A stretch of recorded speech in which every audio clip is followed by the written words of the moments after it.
Ramadan, taking you through English language. First of all, we are going to begin with correction of the previous activity.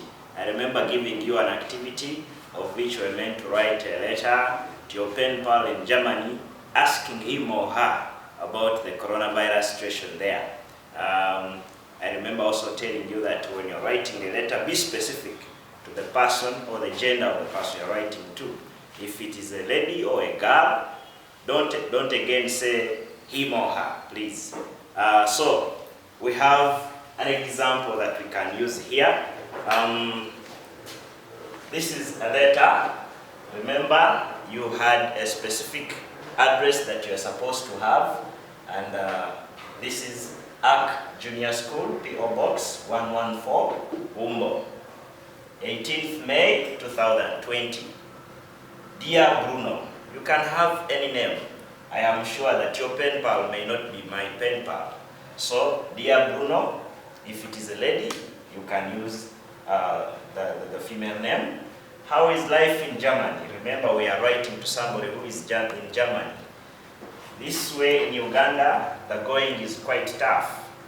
Maybe we can know why it is quite tough as we read the message. I have written this letter to ask you about the coronavirus situation in Germany. Are there any measures put in place to curb the pandemic? Remember, you are simply asking about the condition or the situation there. They have not asked you to mention any other thing.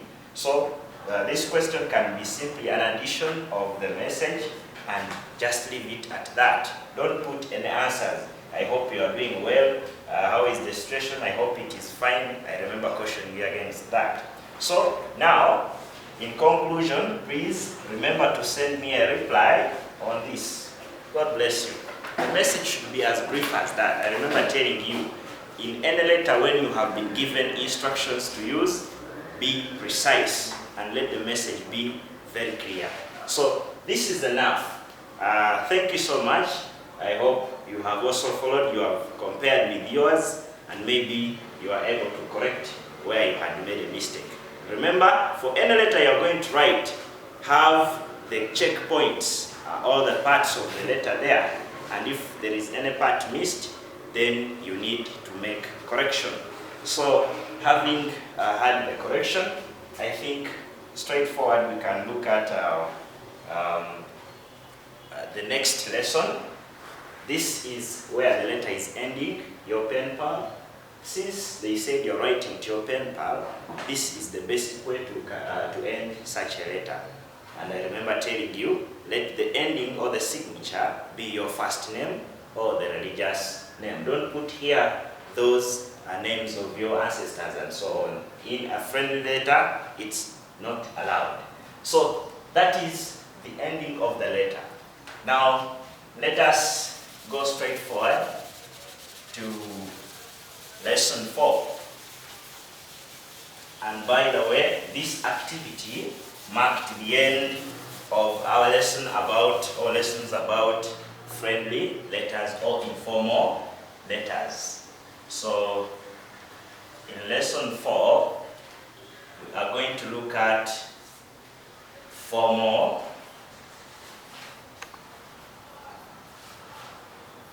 letters.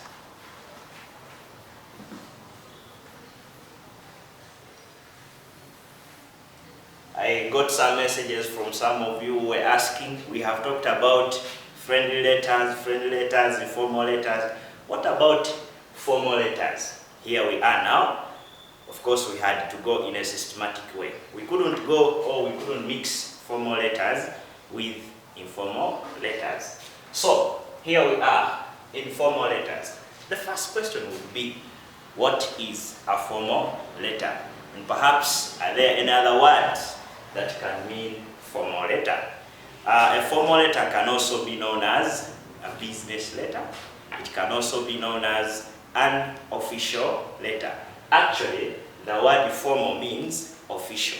So this is a letter that you're going to write with official language, and it depends on the person to whom you are writing the letter. It is a letter that you write for official matters. It is a letter that you write to persons in offices. even if the person is your relative, but the reason for writing the letter could be official, so it has to be a formal letter. So we can put some simple definition and say,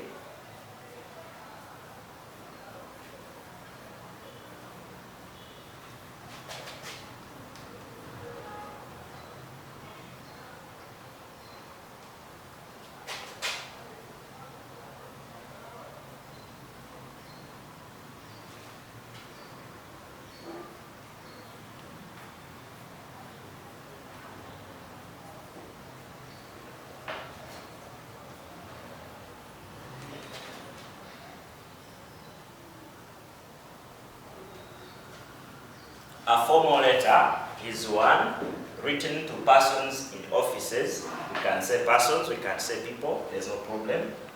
For official purposes, as brief as that. Now, maybe why we write? Why write formal letters?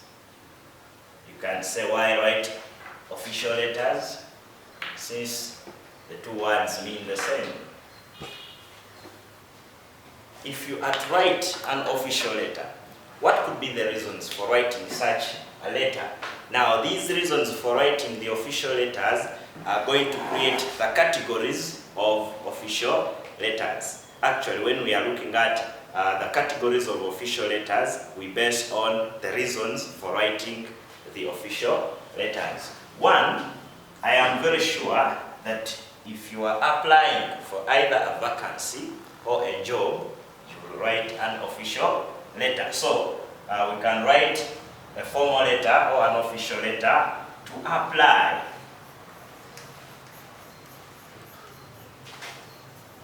for a vacancy or a job.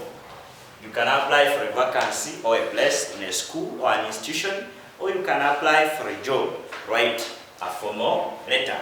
Secondly, we can write to invite an official to an occasion. Okay?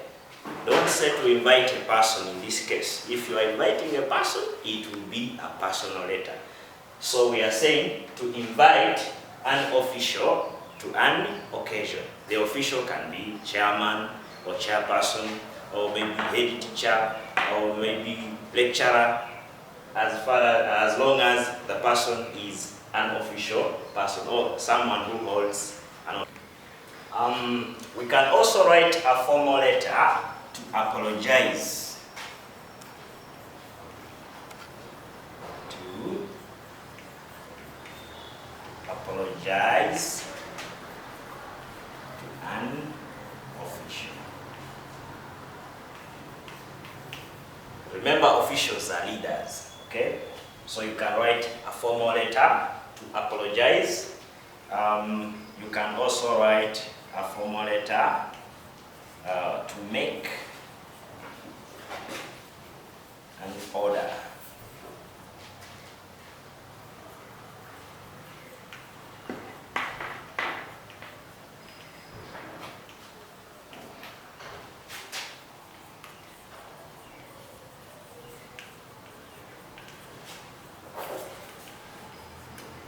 Okay, to make an order from an official in an organization. Actually, this last reason is the one that gives another name for formal letters, being business letters. You might want to make an order of goods or maybe services from a given company or organization. Such companies, such organizations have people in offices to handle customers. So if you're making an order officially, you can write a formal letter. Now, and so many other reasons. So if we are naming the categories of formal letters, we base on the following reasons for writing formal letters. For example, if you're writing to apply for a vacancy or a job, the type of letter you'll be writing is an application letter. The word application is an abstract noun that comes from apply. If you're writing to invite, that will be an invitation letter. If you're writing to apologize, that is going to be an apology letter. And if you're writing to make an order, that is going to be a business letter in the set. If you think of other reasons for writing the letter, the reason will make the category of a letter. Sometimes maybe officials can write to maybe terminate workers in case of breach of some rules and regulations of the company or the institution. That can be a termination letter. Maybe you're giving a warning, we shall call it a warning letter, as long as it is done in an official way. So, having looked at these ways, maybe reasons for writing official letters, our lesson today mainly is going to be based on the vocabulary.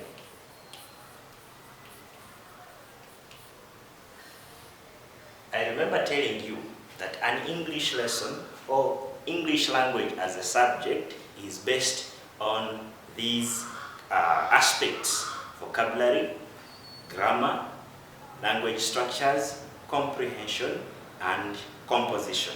So, when you see this, I know it is not a new term to you. We are expecting to see the words that are going to appear frequently in this topic. So, we have to study them.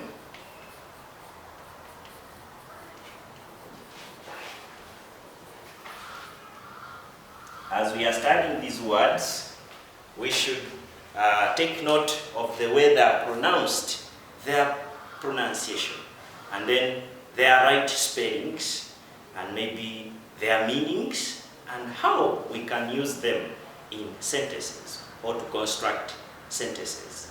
And I expect you at the end of this lesson to be able to create your own sentences using some of the words that are going to appear here in the right tenses and maybe grammar and so on.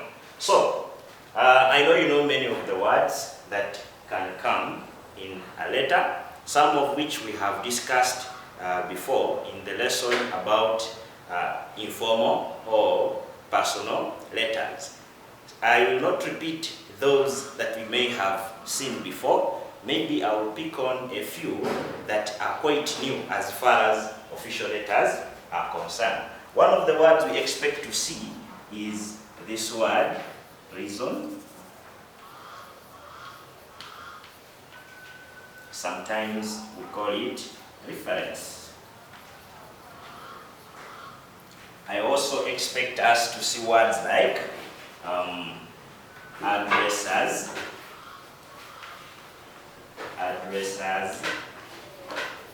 address.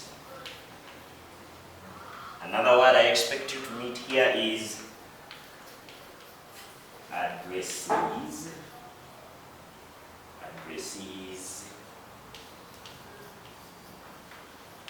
address. I also expect you to meet a word like referee, maybe a word like maiden name. You might see the word conclusion once again. Let me add this one, because the signature here is going to be different from the one we saw before in friendly letters. Apart from that, we are going to also see words like application, invitation. In formal letters, in informal letters, or personal letters, or friendly letters, we use a word like affectionately. Do we expect it here in business letters? No, we don't. Instead, we are going to see words like sincerely. Okay? We are also going to see words like faithfully. I am sure you're not going to miss to see this word, Mr. And maybe that one, And then lastly, madam. So these are a few that we are going to discuss in our lesson today. You having looked at these words, having seen these words, I know you're trying to imagine what they could be meaning, but have you learned to pronounce or to read them? Okay, let me guide you. The first one is reason or reference. Okay? The next one is addresser's address. Addressee's address. Referee. Referee. Maiden name. Conclusion. Signature. Application. Invitation. Sincerely. Faithfully. Mr. Mrs. We are going to see how we can write these in full. And then lastly, Madam. Okay? This abbreviation is very common in such business letters. And then perhaps this one, CC. Okay?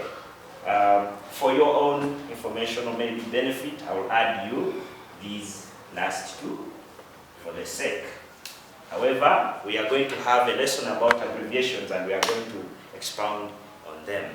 So, I will just guide you maybe about each word, but we are not going to write sentences explaining them. I hope you are all familiar with the word reason, okay? Reason. We are going to see that in formal letters, we are going to have a statement or like a heading that states the reason, okay? In most cases, it's known as the reference. We are going to see other words as far as that is concerned, coming in words like subject, and maybe words like heading, okay? So, unlike an informal letter, we have to give a reason, we have to state the reference, we have to write the subject of the letter in an official letter. We are going to see that one. Now, our reason is what is abbreviated as RE. RE does not, is an abbreviation that stands for the reason in a formal letter. Is that okay? However, we have related abbreviations to this that I want you to take note of. One of them is REF with a dot, beginning with a capital letter. This stands for reference, okay? Sometimes we can even write it as reference with small r. Now, if you see REF with a dot, this can also be, I don't need to call it. So now, addresser's address. We have discussed the meaning of the word address before, but now a new word has come in here, addressers, okay? This could be challenging to you. However, if you don't use the word addressers, you can use the word writers. Is that okay?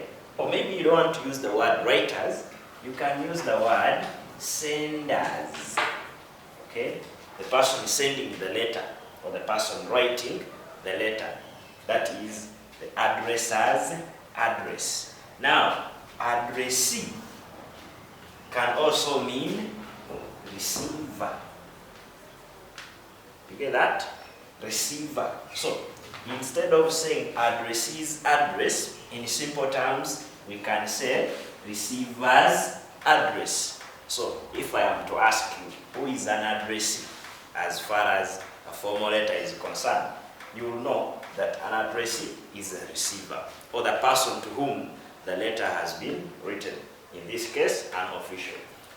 Who is an addressor? The person writing the letter, or the writer, or the sender. Referee. Okay, what does this word mean? In football or games and so on, you must have learned what the word referee means. However, that is not the meaning we are going to take as far as letter writing is concerned. In this case, a referee is a person or an official or maybe a leader who knows you well and can comment about your character, can comment about your education, in case you are applying for a job or maybe you are applying for a vacancy. So we believe that a referee has to know you very well, your maybe morals, behavior, and so on, and also has information about your educational background that can support your qualification when you are applying for any vacancy or a job. So that one will be a referee. Maiden name. A maiden name is that name given to a woman that is the birth name to a lady. Before a lady gets married or marries, she'll be having a maiden name, okay? But after marriage, and you've been married officially, you are now going to have a marital name, okay? In most cases, you see somebody called, maybe is called Mrs. So-and-so. That is now going to be the marital name. But before then, you'll be having a maiden name. Conclusion, we saw it in a friendly letter. It is also going to be in an official letter. A conclusion is the ending part in your letter. Then we have the signature. I remember telling you when we were learning how to write informal letters that a signature in that case was to be the writer's first name or the religious name. Here, in a formal letter, the signature will have two things. One, it is going to have a sign or signature, and it is going to have the name, the full name of the writer. What has to come first is the signature, and then lastly, the name of the writer. These are going to be under the part known as the signature. We are going to see that. Then we shall have, the next word here is application. It comes from the word apply. I think you have already known now what application means. Okay, an application letter is that you write when you're asking for a place or when you're asking for a job in an institution or organization. Invitation comes from invite. To invite is to call somebody, okay, or to host somebody.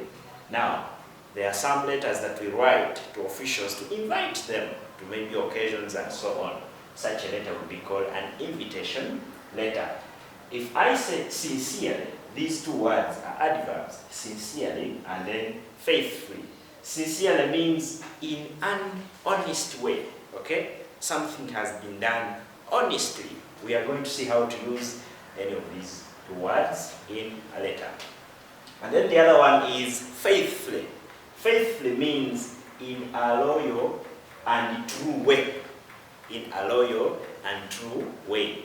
And this is the most applicable when we are writing formal letters. Mr. This is a short form of this. But in most cases, when we are reading the short form, we also pronounce like it is in its full form. Some trick is about this one. The full form of this is written as mistress. However, this word is pronounced as Mrs. in the context of titles. So do not say mistress so and so, but we'll say Mrs. and so on. So that is that. Now, madam, this is a word that is a polite way of addressing a lady or a woman, madam.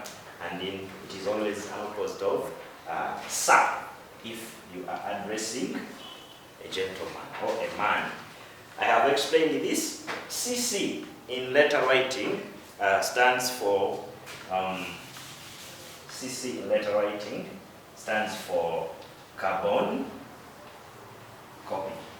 I know we are going to have some more discussion about this when we are in the topic of abbreviations, but you can see it in some other fields or maybe sources of knowledge where it can mean cubic centimeters. But as far as letter writing is concerned, we shall take carbon copy. If you see PP in capital letters, this will stand for on behalf of.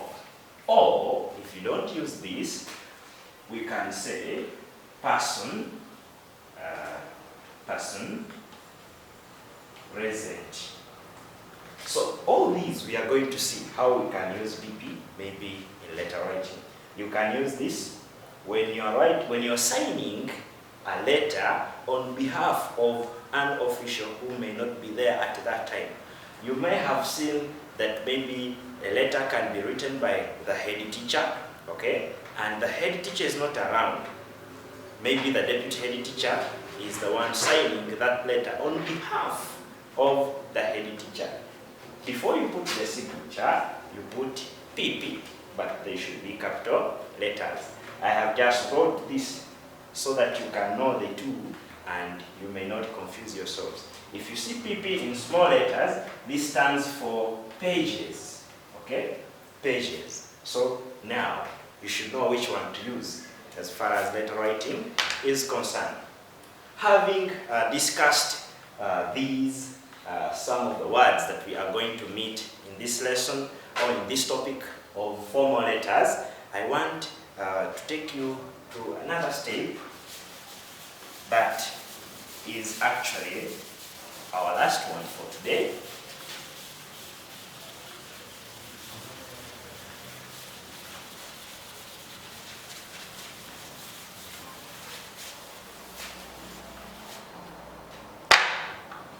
Now, like I said, after discussing these words, and you have known now what they mean, it is important for you to try to use some of these words in a sentence. And I am going to give you an activity that actually can guide you, okay, to use some of these words in a sentence. And it's going to be just a simple activity of about 6 numbers.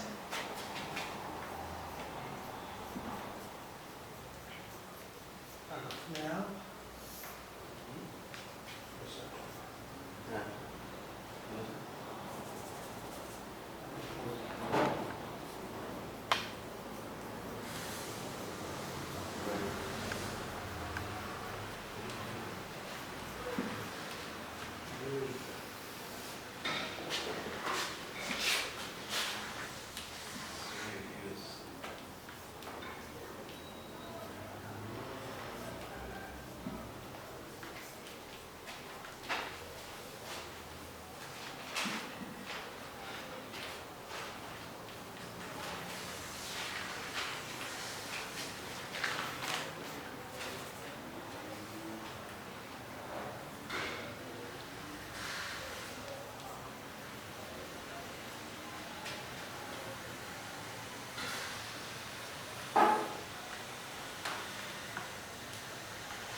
this activity marks the end of our lesson as far as vocabulary is concerned. Try out the activity, and then you can send your responses to the.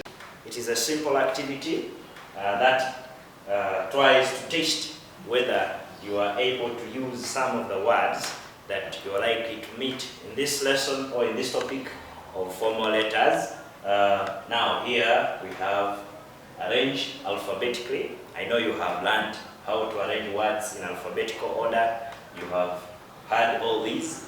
Some of the words you're seeing are coming from the words I listed here. Use the given words in a sentence to show that you understand the difference in their meanings. Okay? We have date and we have bet. Which of the two appears in letter writing? And if you find this one, are you able to differentiate their meanings? Give a sentence that can show that. Then lastly, write the opposite of the given word. One is addressee, and lastly, sir. I hope you have understood these as I was explaining. So, that marks the end of our lesson. For now, thank you so much for being good listeners. Let's meet again in the next lesson. Thank you. Have a good day.